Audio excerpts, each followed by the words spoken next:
That has been removed from the agenda for work session, so that's going to be off, and it's going to be full discussion of the major thoroughfare plan. Before we get into that, on the resolution number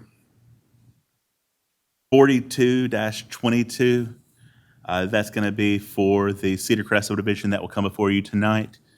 One thing that we have changed from the staff comments that went out originally, with the variance that has been requested, we've done some digging into variances and how that goes forward.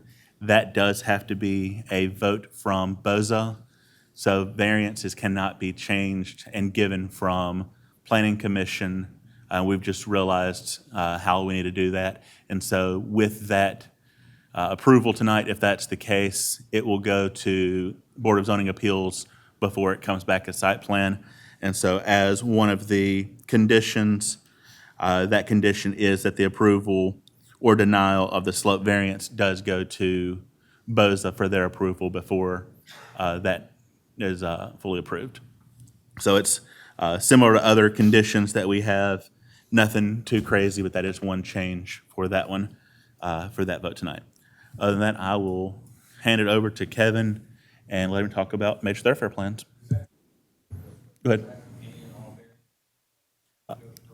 The only time that the Planning Commission can grant a variance, modification of standard, relief, anything that we can see right now, the tree bank fund and the sidewalk bank, both of those have been set up by the BOC with permission granted to the Planning Commission for those approvals. So while there is a requirement for the tree replacement or for the sidewalk, those variances have been given early on by the Board of Commissioners for the Planning Commission to make that. So past that, any variance will go to BOZA.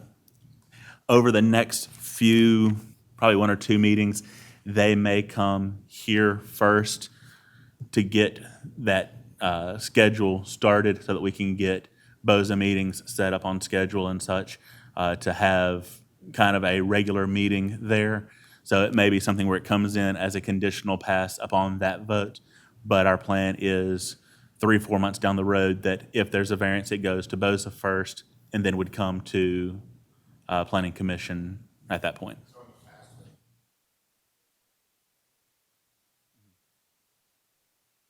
That's correct. Any other questions about any of that? All right, thank you. Tonight is just kind of going through what a major thoroughfare plan is. Major thoroughfare plan is an important part of the comprehensive plan. And so our favorite 191-page document has a chapter in it that talks about transportation and mobility. And a lot of the things in the chapter are elements that are needed to put together a major thoroughfare plan. And so what I was kind of wanting to go through tonight is just some of the questions that Mike and I came up with on, just kind of educating what that is and what the process is, the timeline, what all data goes into it, what the goal of it is, and what we can do with it, and how we can use the comp plan in conjunction with this to plan for the future and as it relates to mobility and transportation. So the first thing, I guess, defining what that is, it's an adopted plan. It's typically part of a comprehensive plan. It designates the street network and existing and future street network, and the planned street network based on needs of the community, potential development, things like that. It'll designate, preferred right-of-way widths and design standards based on anticipated growth and future traffic conditions. And then the general location for where arterials, collectors, local thoroughfares within the city are located. So in the transportation meeting that we had, I guess a couple of months ago, I kind of talked through functional classification where you have, mobility and land access and how those interrelate. So the more mobility you have, the more access you have to to going, from a local street to a local street. And as you connect to bigger arteries or collectors, you get a lot more pass-through traffic, a lot faster traffic, and more lanes, more congestion, things like that. So that's really what a major thoroughfare plan is. The next question is it just a map? So a lot of municipalities will say, hey, take a look at our major thoroughfare plan. And sometimes what they put on the website is just a map. That's one very important part of it. It kind of gives you an illustration of what the vision of the municipality might be on where they want to go, where they are, what future projects are on the books in the CIP, things like that. But it's really just an illustration of that analysis and plan. So all of the policies that have been developed through the comprehensive plan kind of come out into an illustrative drawing that kind of shows where those goals are aimed and some background to that, just to see how all the puzzle pieces fit together.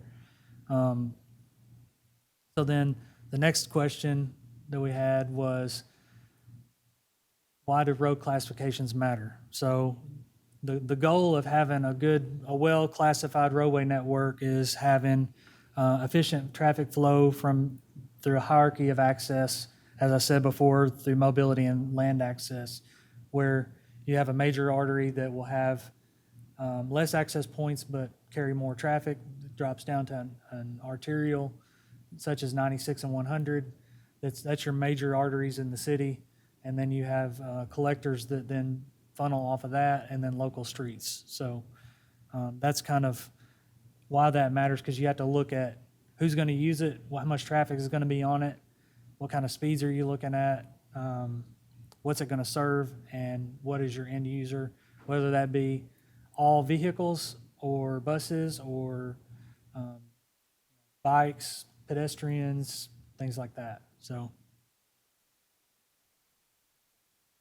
next one is, does it consider current and future growth? It does consider both. So the current growth is so there's really three phases. I'll get into this a little more detail later. But when you put together a major thoroughfare plan, the first thing, it's basically a large traffic study where you're looking at the city as a whole. What is it like right now? You establish your baseline condition, and then you put in approved development that's on the books and what that's going to do to the network. And then you look at, what does the zoning map show? What does the vision of the land use map show? How does all that piece together? So looking at existing conditions and then approved conditions, where are we going to be in 5 years when all the different developments come on board? How much traffic is that going to put on the street? We don't know that yet because we don't feel it. So that's what the major thoroughfare plan establishes, is that current growth condition, the 5 years out, what is it? And then the future growth, if that trend continues, and then looking at where development's likely to occur and how that's going to impact each of the streets and intersections and things like that. So the next question is, after what's the big deal, is do we have one in place? And the answer is not quite. So we have some of the goals of the major thoroughfare plan in the comp plan, but we don't have the elements that are needed, the traffic elements, the background information of where, the levels of service of the road, how are they functioning, how are they anticipated to function. It sets a lot of policies, which are very important. It's had a lot of public feedback, which is a huge piece of this. But really what's needed is the next step is to take what was done in the 2040 plan, the objectives and those policies, and apply those to what the traffic looks like today, what it's going to look like with the approved developments, and what it's going to look like down the road and, by 2040.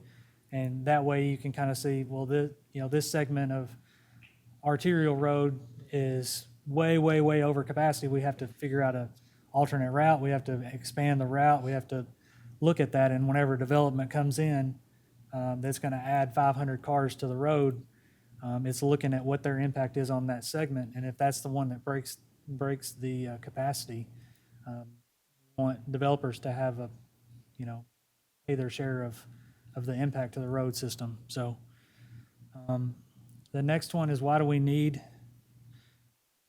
a major thoroughfare plan? It really helps us, staff and elected officials and planning commission, everybody, to come up with a vision for how to execute the major thoroughfare plan, but also how to handle the development that's been planned in the comp plan. So if you have an area that's designated as a growth area for commercial traffic, where currently it's a bunch of farms, you have to think about that whenever you're looking at road expansions and how is that going to access once that does develop out to what the plan is. So, and that's really the need, why we need to have one.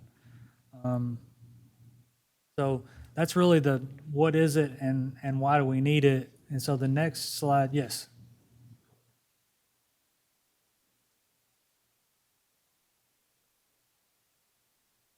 Mr. Anderson, if you will, just make sure your mic's on, sir.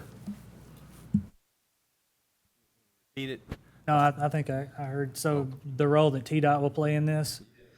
So any access that's made to any state route is required by TDOT to be vetted by their regional office. So then a development that comes in, they're looking for partnering with the city and looking at that. And if we've got a major thoroughfare plan that shows all of this growth potential on this corridor, well, TDOT will be part of that. And so they'll need to know, hey, we're about to, we've got all this area designated as an industrial park or a major commercial corridor.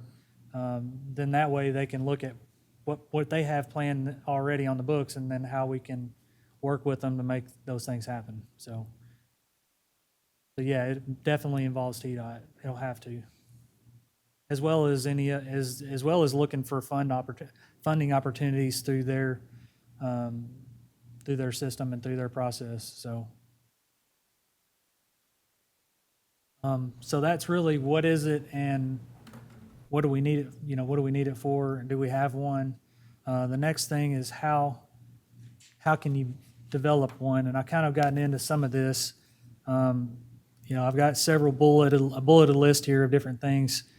Public involvement, a lot of, like I said, a lot of that was done during the comp plan process with the reaching out to the citizens. There's probably going to need to be another round of that once some of these projects and road improvements and anticipated growth get fleshed out as far as the analysis goes.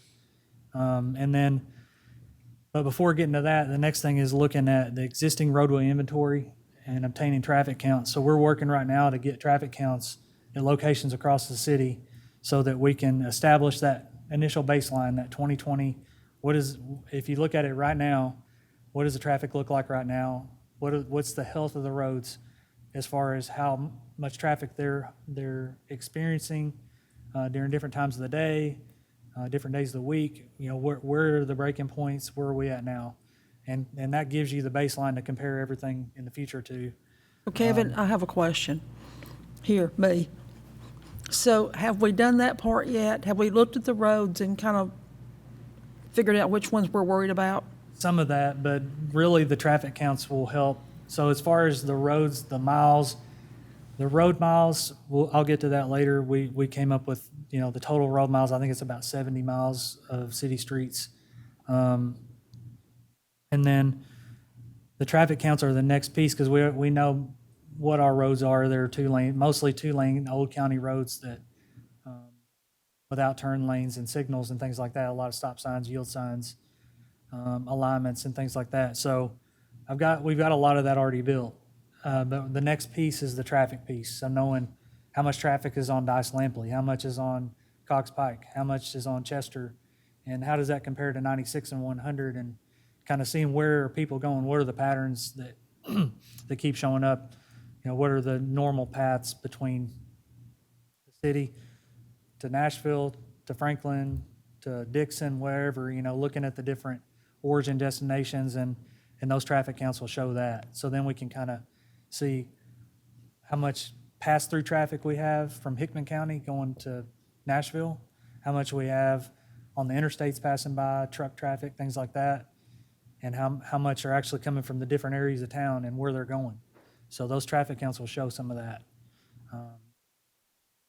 And so with that, we can establish that existing capacity analysis. So the width of the lanes, the number of lanes, and the speed limits will give you the baseline and the traffic counts to establish what's called levels of service. And I don't know if, I think I went into that some with the traffic study. But it's basically like the letter grades at school. So A is the best and F is failing. And so anything below a D, you consider that it needs significant improvement to mitigate that deficiency in capacity. So another component of that is looking at crash analysis. So we're going to work with the Titan system to pull the crash data and look and see where where are the high-risk intersections that may need some safety improvements, curves, things like that, looking at speed limits, things like that.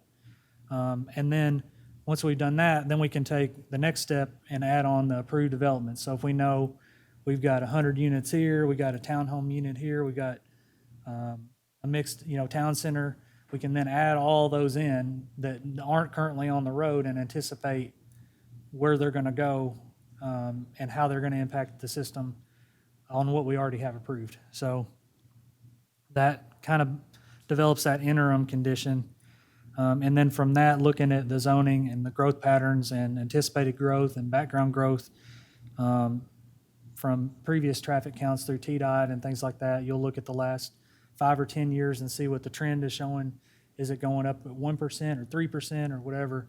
And then you can kind of project that out and get a good idea for what kind of future traffic growth you're going to have.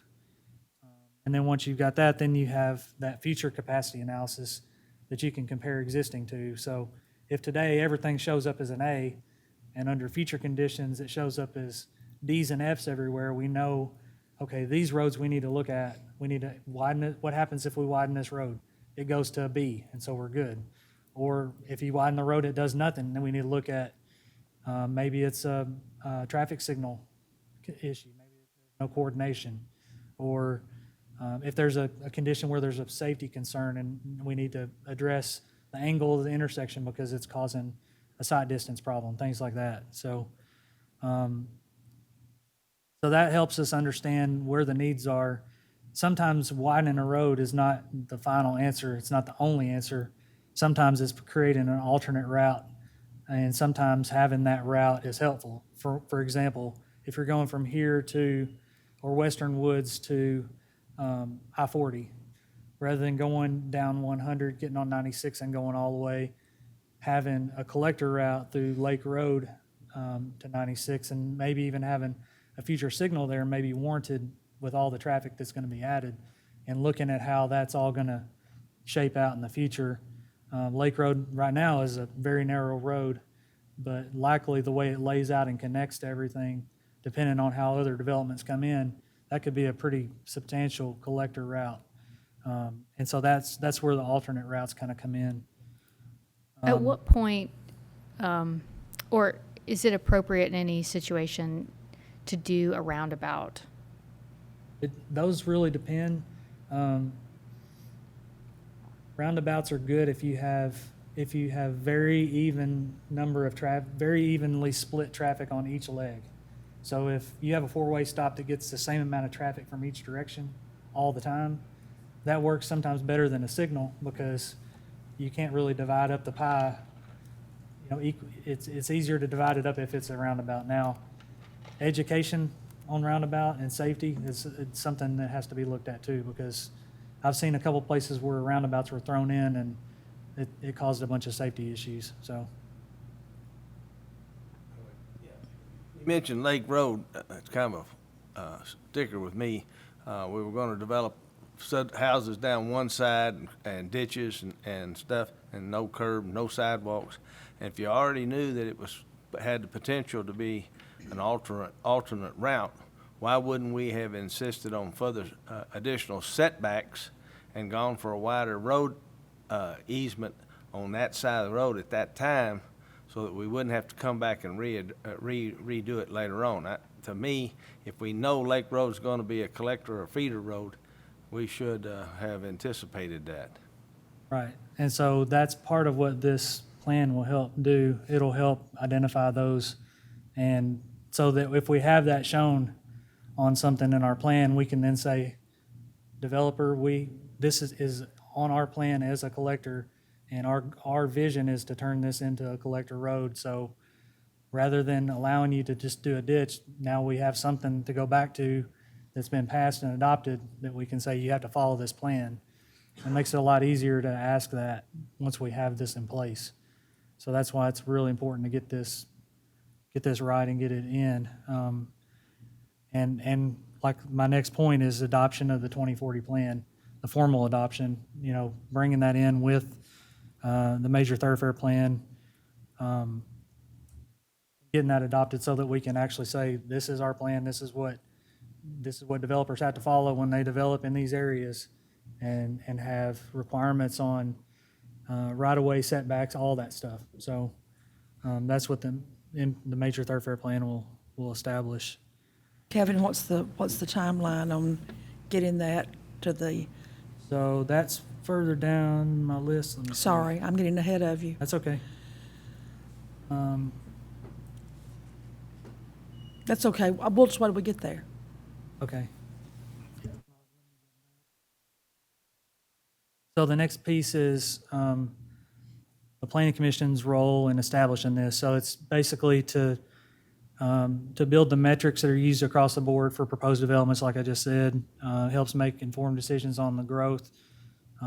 It supports decision relative to the developer's responsibility, what their role is to improve facilities based on that. So if you show a route, hey, this route needs to be improved in the next 5 years, it needs to have an extra lane, you can go ahead and say, we have that shown as a 62-foot right-of-way. Right now, it's only 50-foot.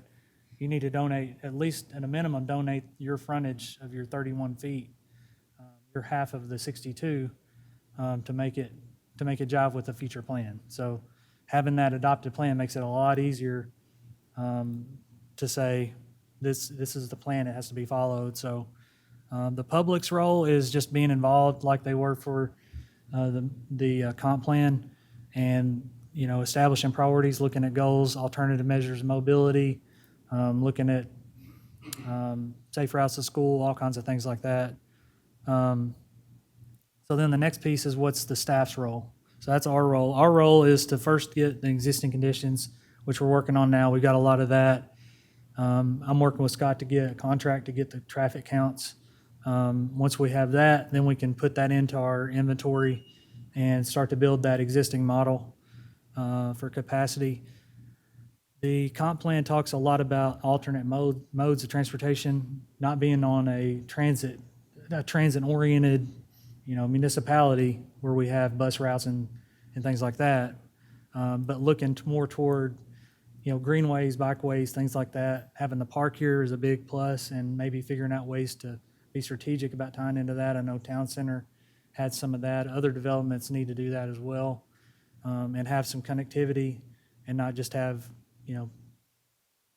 connections to nothing, having some purpose with that, and having the thoroughfare plan really helps establish that vision of, we're looking to have a path from here, from this side of town to this side of town.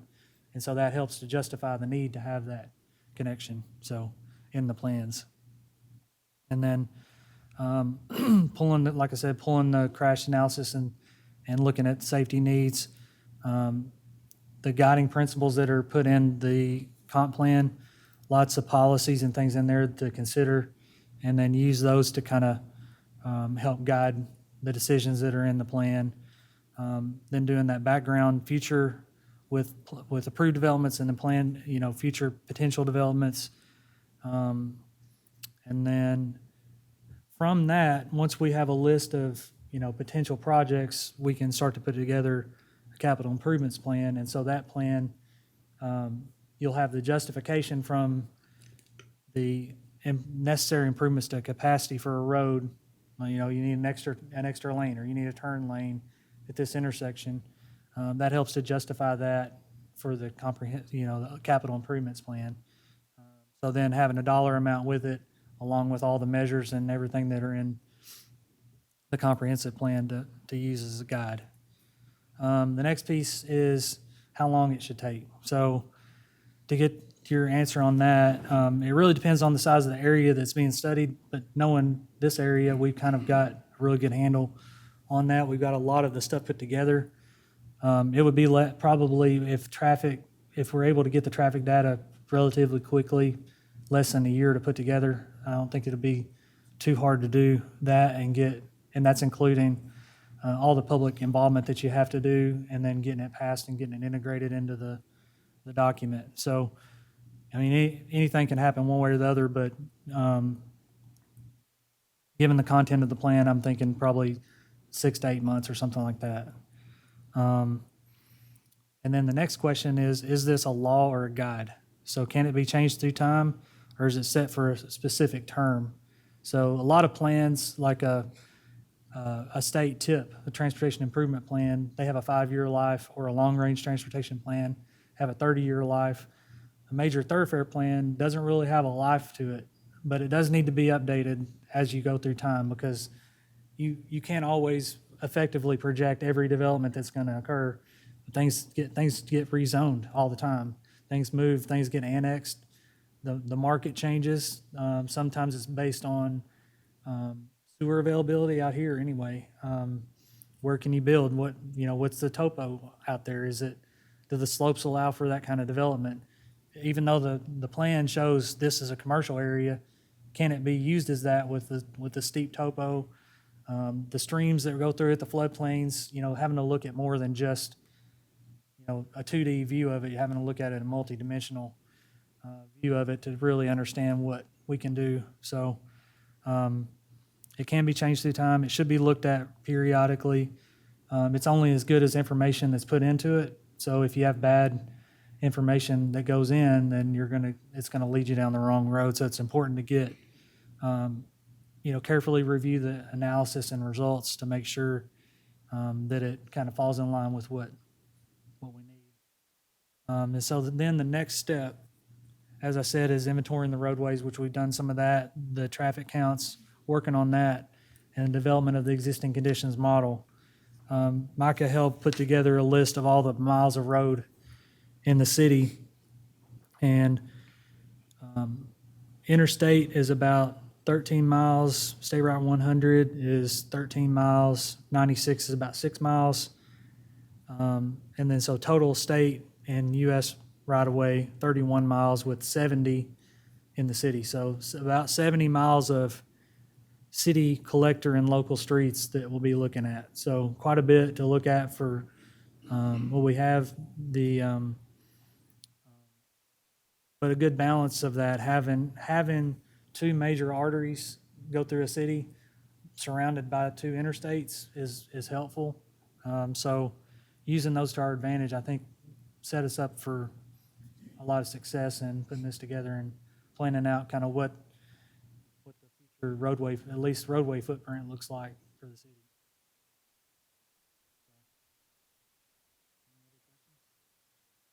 That's really all I had on the lot. I want to hit one thing Mr. Anderson mentioned. You had asked about with TDOT. Any plan that we have that comes before Planning Commission, once the site plan has been approved here, one of the next steps staff does with the developer, we have to send a letter from the city to TDOT saying that those plans have come to us, they've been reviewed, have been reviewed and approved by Planning Commission, but also by staff.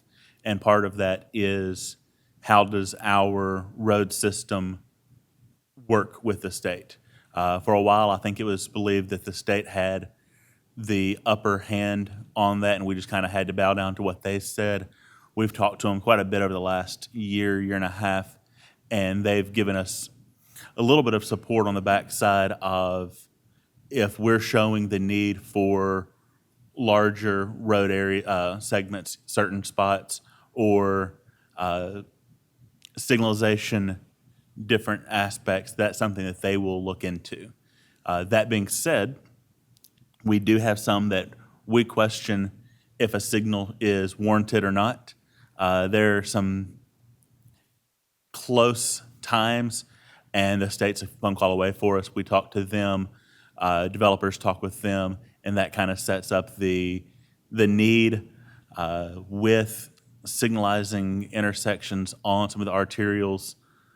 You get into several safety issues as well as just flow of traffic. So it's good to have them for that intersection, but at the same time, whenever we come to them and say, hey, we think this is going to be a collector, we want to make the intersection a 3-lane intersection, or we need a heavier right turn, heavier left turn, whatever for that. They take our consideration pretty heavy with that, and then once that comes before you on those plans, that's what goes to them. So it's good that they know our plan, but it's good that we have a pretty good plan to take to them, and they work with us. My next question along that line is the citizens of Fairview hear about this expansion, this widening and different aspects occurring, but in the past 4 or 5 years, about all we've seen is the east end of the 4-lane get modified and not much else throughout the city as far as roadworks concerned. So basically a lot of talk, but very little action. I mean, there's a lot of action going on in the background, but not much visible. So Yes, sir. have you got any answers to those questions?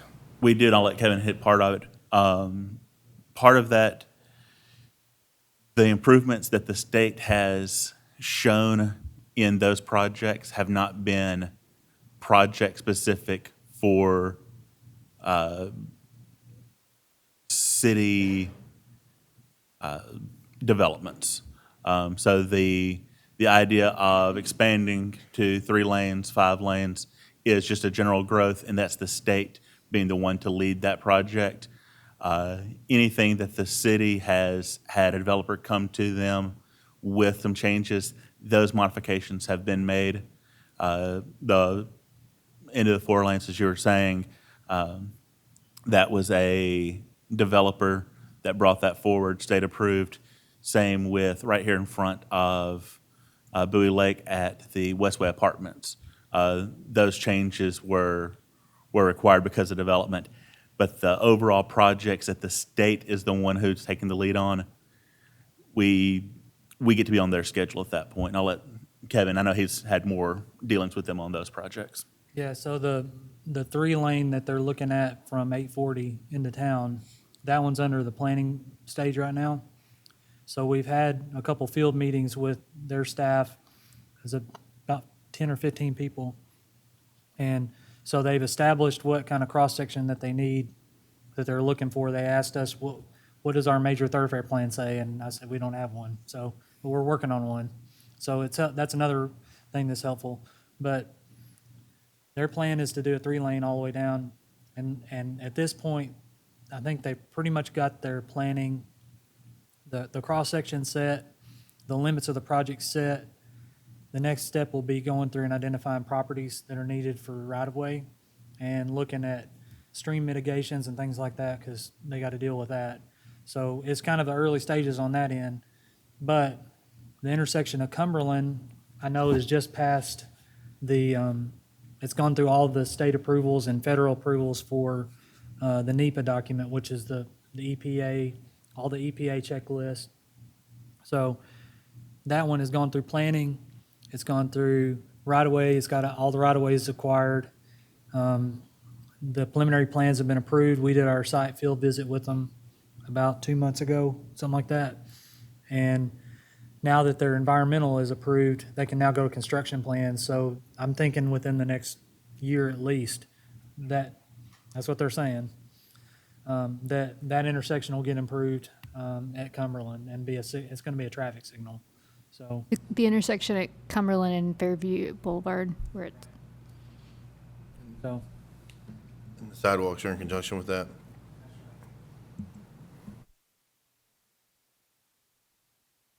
what about Chester Road? Chester Road is one that I'm looking at with Scott as one of the first CIP projects. looking at what kind of cross-section we need to go with there.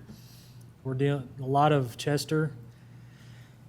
Unfortunately, there's a lot of stream crossings and a lot of culverts that need to be repaired, and culvert repair is very expensive. So trying to take we're trying to stretch out the dollar as far as we can on doing improvements on that. I mean, we could dump all kinds of resources into that and you may never even notice.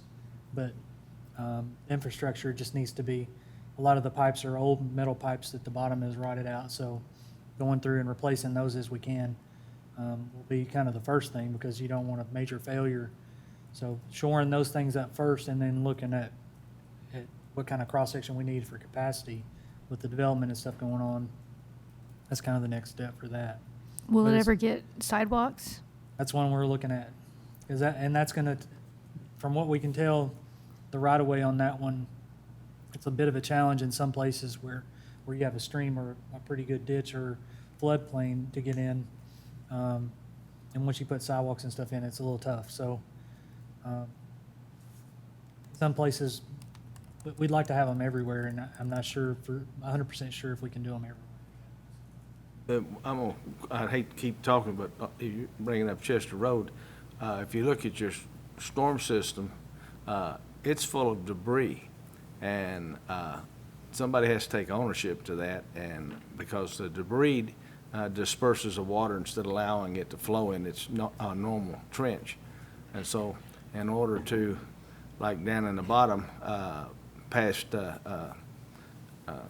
Kyle Creek, then you've got a major amount of stuff that's just in there, and that causes your drainage pipes to erode because it's not hitting the drainage pipes. And so, yeah, somebody has to take ownership to that and clean those up, and it all costs money. And but I'm happy to hear that you are talking about sidewalks, because people walk there every day and would walk more. I mean, we have neighbors that want to run or jog, and they just stuck in their little subdivision because they can't dare get out there on Chester Road. And thank you. And that's why the major thoroughfare plan is more than just roads. It's looking at mobility from every aspect. If you've got neighborhoods with no connectivity, you try to find every opportunity to give that connectivity where you can. So that's definitely something we'll be looking at with that. So it won't be just be roadways.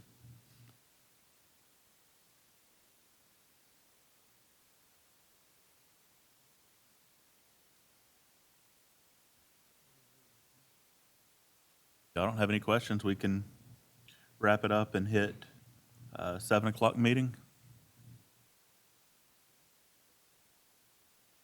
Yeah.